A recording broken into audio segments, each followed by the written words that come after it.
All right, Star Wars Rebels fans. Star Wars Rebels is back, and that means that the Brick City Blockade Star Wars podcast Rebels Recap is back. So we're excited to be back for another season, for the final season of Star Wars Rebels, the fourth and final season. So we're going to end this season with a bang, and Rebels Recap is back, and we're in a different format going forward.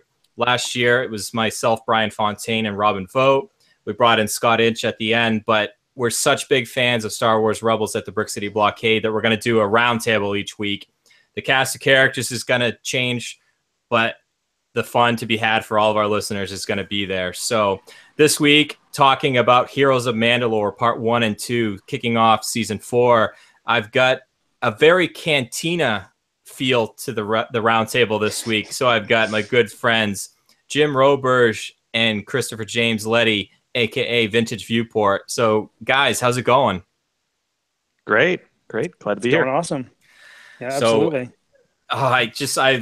We're recording this about a week after it aired, so we've all had plenty of time to maybe watch it more than once, see some of the great episode guide stuff that are on like StarWars.com, our friends over at Wikipedia.com. So we aren't here to give you a full recap of what it is. We're just talking about like really what got us excited about this episode and what we're really looking forward to. That's going to be the format going forward. What is everybody's favorite moment from the episode, and what do we have for questions or just things that we want to talk about, leading into this final season. So we're talking Heroes of Mandalore Part 1 and 2. This Part 1, originally aired on April 15, 2017 at Star Wars Celebration. And the people that watched that were left with an insanely big cliffhanger. And then the rest of us were able to watch this on October 16, 2017. The directors for this on Part 1 were Stuart Lee. Part 2 was Saul Ruiz. And the writers were Henry Gilroy bringing the thunder in Part 1. And then we had Stephen Melching and Christopher Yost in Part 2. Before we even talk, if you're still listening now, this is your spoiler warning. We're going to start talking about spoilers and some of our favorite stuff. So, guys, let's just kick this off. Chris, I'm going to throw it to you first. What was your favorite moment from both of these? We're just going to combine both these episodes together. What was your favorite moment from both these episodes? My favorite part was the rescue sequence with the troop transports and trying to get Sabine's dad, get him back into their hands, out of the Imperial's hands. But that was my favorite part. Really, it was Kanan's showing his Jedi skills, jumping around from speeder over to the transports. Definitely seeing some Jedi action, the lightsaber. Then also antics, jumping around and slicing lightsabers down the center of those transports. Was pretty much that was my favorite part. That really stuck out with me. Well, of course, you like the troop transports, being the vintage collector out of all of us here. So I know. I had to sneak that in. That was a nice homage. It's cool to see that stuff in animation form when it didn't, stuff that's kind of outside the original trilogy. Some of those vintage toys. It's cool that they think of us fans and collectors and kind of sneak that stuff in. It's pretty sweet.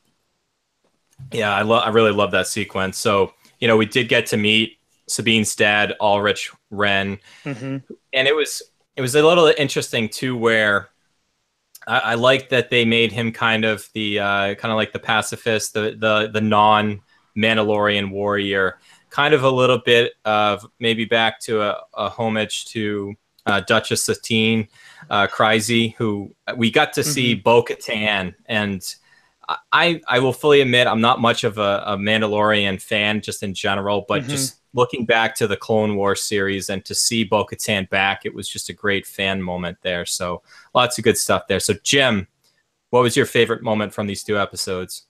Chris actually brought up the same exact one that I had on my list. I thought that sequence was really well done. Yeah, I know. It's always whoever goes first, it's guaranteed the next guy is probably going to have the same thing to say. Yeah.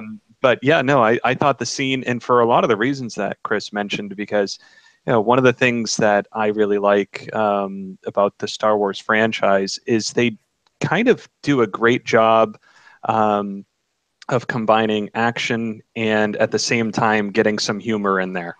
And that's what that sequence was. I mean, it was great action. There was a little bit of drama going on, just as far as were they going to rescue Sabine's father or not. And then at the same time, there's Ezra kind of all over the place on a swoop bike and jumping here and there. And it was just the right amount of comic relief, and kind of reminded me in a way of like a Marvel movie, where they just have that right amount of humor underneath it.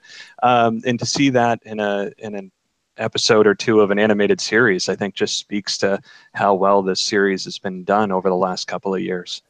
And Jim, while we're kind of talking about it, we obviously didn't have the chance to have you on when we were talking season 3, and just maybe just for our listeners' benefit, I mean, you basically binge watched a lot of these to get current so that you could talk with us about season 4 here. So just maybe a little bit of you watched a lot of episodes in a short period of time, and now you're technically live with the rest of us. How does that feel?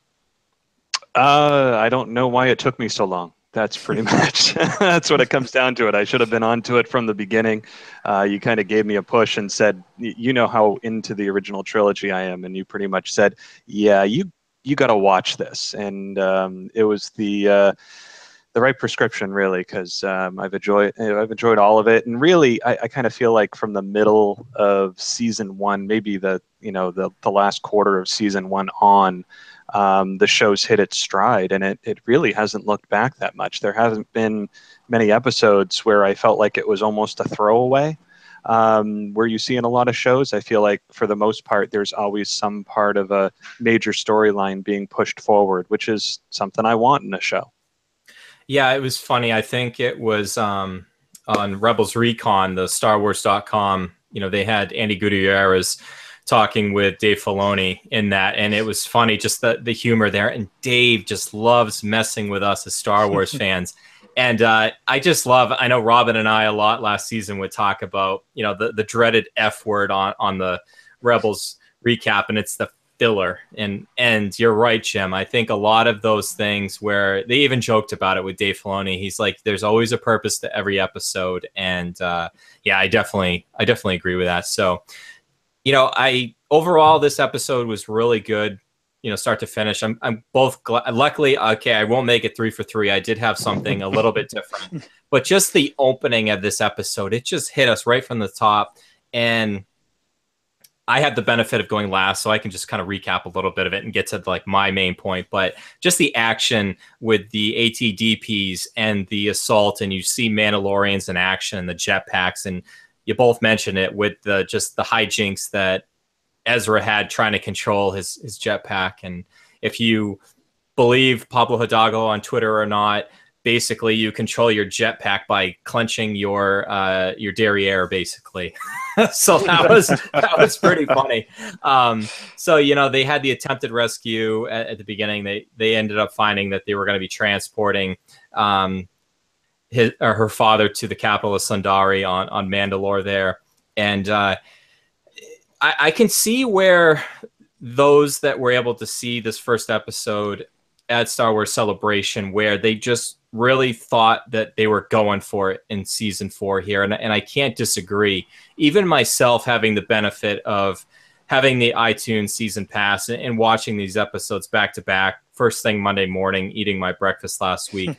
And the weight that you feel, just that dread when you thought, spoiler alert, you thought that basically the weapon that Sabine had created actually was ultimately what was going to take out her mother and her brother Tristan. And even watching it a couple minutes later, it was like, even those couple minutes in between episodes, my mind started going like, oh my God, what is this going to mean for, Sabine and her character? And she's already dealing with so much. And, luckily they just came back with a proverbial, just kidding, but I think it's also important to know too, that like most of her clan was wiped out and just in brutal fashion. And we'll talk a little bit maybe about Sabine and, her immaturity at the Imperial Academy. She made this weapon, which she joked was another bad decision, calling it the Duchess,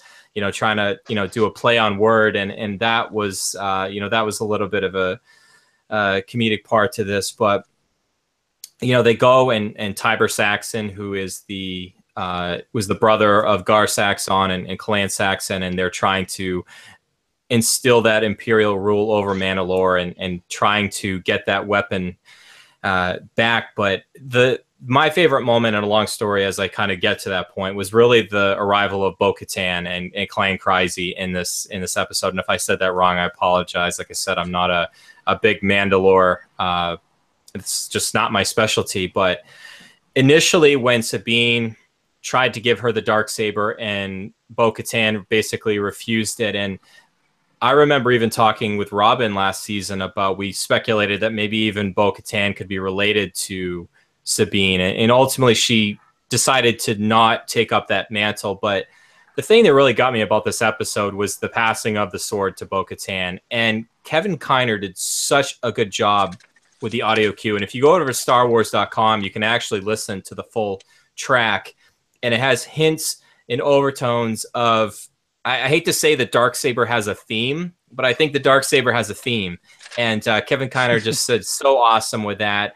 And I definitely got very emotional at that final scene when Bo-Katan took up the mantleship of being the leader of Mandalore, being there where, it was her sister, the Duchess Satine Kryze, that, back to when Obi-Wan and Maul. And it just, I feel like it tied a good bow on that arc. What do you guys think? No play on words there. No, absolutely. As of recent, I've been rewatching, and I'm literally right at the end of season 5. And, Bo-Katan is a major part of that, that story arc in that season. So seeing her come back and be willing to aid, Clan Ren and join up with the other clans, it's a really good sign for Mandalore. And I think, I'm just curious to see how much more of a part that she and Mandalore is going to play in the rest of the season. I know we got hints that, we're going to see a lot of Mandalorians, but I don't know if it's just going to be the first part of this season or if it's just going to continue throughout. And I'm curious to see what Bo's, what comes of her character and how the rest of the Mandalorians, if they, accept her in that role. So yeah, Jim, that answers your question. No, it does. Jim, do you think this is the last we see of kind of, Bo-Katan and the Mandalorians here in season 4, or do you think this is going to be something that's going to continue? It's funny. I was thinking about the Mandalorians' part in building the rebellion. I mean, that's really what this show is about, right? The beginnings of the rebellion and how it came together. And if we're just going to go off of existing movie material, and even probably to a lesser extent some of the newer books that are out there that take place before some of the newer movies, such as Rogue One, there's not really a large Mandalorian presence or any Mandalorian presence. So I'm kind of wondering if they're going to have a heavier presence in this show, and maybe make some type of very large sacrifice in order for the rebellion to continue and prosper and become what it is in later movies. Just because there isn't a lot of Mandalore presence in the rebellion in anything that we've ever seen in this part of the timeline and going forward. Yeah, no, those are all great points. My hunch is this is the last we see of them in this season. I feel like I feel like this told a very important story. If you pull out all of the Sabine episodes that we had in season 3, and I just myself, I went back and rewatched them all, and they just did such a good job. They going from Trials of the Darksaber to showing Sabine on her home planet and reconnecting with her family, and ultimately them coming back in 0 Hour and kind of saving the day basically for the rebellion. That maybe they come back in like the season finale, but I think there's so much to tell, and we kind of transitioning into our final topic is of what our biggest questions kind of going forward. And now, to me, I'm getting the sense that we're getting closure on Sabine's backstory a little bit, and then we're going to start to work on a little bit more about. I feel like this is going to be very, although this, some would argue that, or some might not argue that Ezra is the main character of Rebels, and that we're kind of seeing the rebellion through his eyes. That there's a lot to wrap up. I mean, basically, I could have this totally wrong, but I was under the understanding that there's only 16 episodes in season 4. We just got 2 down. There's another 2 coming, and we've seen an early preview of it. Jimmy just mentioned it, In the Name of the Rebellion, and we're going to see Saw Gerrera and Mon Mothma go toe-to-toe, and I'm looking forward to, even if I just look ahead to this next week, that to see why there's such a splinter between those two. And you can tell it's a little bit about their styles, but even in the preview that we saw leading into this episode, where you see that fire in Mon Mothma's belly, and you even see Saw be like, all right, let's see this all the time. And talking about, you both mentioned kind of the expanded novels and everything that we've seen, and we do see a further fleshing out of Mon Mothma's character in a lot of the Aftermath books and etc. And I just I think this is going to be really fascinating. No, I agree. I think that's really, as far as the second question as to what my expectations are going forward, that's what I want to see. Is I'm kind of good with the closure of Sabine's backstory now. I feel like it's gotten an adequate amount of time, and if anything, I've just been itching to get back to the story of how the rebellion moves forward and becomes what we see later on. And that's probably the part of the story, besides Ezra and Kanan, that I found most satisfying while watching this show, is just seeing various splinter groups come together and form this loose rebellion, and then start to solidify, and you see how their base grows, and everything they had to fight for, from just getting a ship to carry their fighters that they stole in an earlier episode from one of the other seasons, and just seeing little things like that and the smaller victories and kind of snowball into a larger thing. And I'm ready to get back to that. I enjoyed the Mandalore storyline, but I'm definitely just ready to get back and to see more of the inner workings and growth of the rebellion in these remaining episodes. And you forgot to mention Thrawn. Thrawn's very important. Yes, he is. I have to mention something about this episode that I found really funny, and it's one of those major just plot holes where you look at it, and she built a weapon that would fry anybody in Mandalorian armor, and so they have this attack group go in to destroy the weapon, which consisted of 8 people or 10 people. Except there were 2 people. They just got on the Star Destroyer so easily. They got on really easily, and then 2 of them were Jedi, and those were the only 2 not wearing Mandalorian armor. So who did they send to go actually blow up the weapon? 2 people wearing Mandalorian armor, and the Jedi just go to get to work on the computers. I'm like, hey, doesn't it stand to reason that maybe the people going near this thing should be the ones that can't get fried by it? I was like, I couldn't get past that while watching the ending. I know. But, sorry. Okay, moving on. The little things, The little things. Yeah, Chris, what are you thinking going forward? I mean, I'm right on the same page as Jim as far as the feelings with Sabine's story. I don't know if there's a whole lot more to tell with her story. I mean, there may be more for Bo-Katan and the direction the Mandalorians go. I mean, kind of with you guys, your ideas popping out. I think the Mandalorians, this might be it for the first half of the season, and I think they'll be back, the next half to join the fight in some capacity. But really, getting all the rebel cells unified to some extent and preparing themselves for the bigger battle. I think every step of the way is just going to get bigger. And Thrawn's going to try to combat that in every way possible. I don't know. It's tough. It's tough to say exactly what's going to happen, but I think it'll be interesting to see how much of a part Saw Gerrera has. Because Mon Mothma definitely, they've got a different style in their direction. So I think there's going to be splits. The direction that the different cells go, but I think there's a lot to tell in such a short amount of time, and it's going to be fun. It's going to be really exciting, and I'm already looking forward to it. And it's just with so much Star Wars going now, we've been talking as a podcast network about Battlefront 2 coming out. We just got the trailer for The Last Jedi that we broke down. We're back to getting weekly Star Wars content. I can't underline that enough. I mean, it's just really exciting. So I'm really looking forward to being back with our Rebels recap and getting different opinions. We'll get Robin Vogt on here as well. We'll get Scott Inch. We'll get Sean Michaud. We're going to get a lot of us on here and just be able to share our experience and what we really enjoy about this, and not to tell you exactly what happened.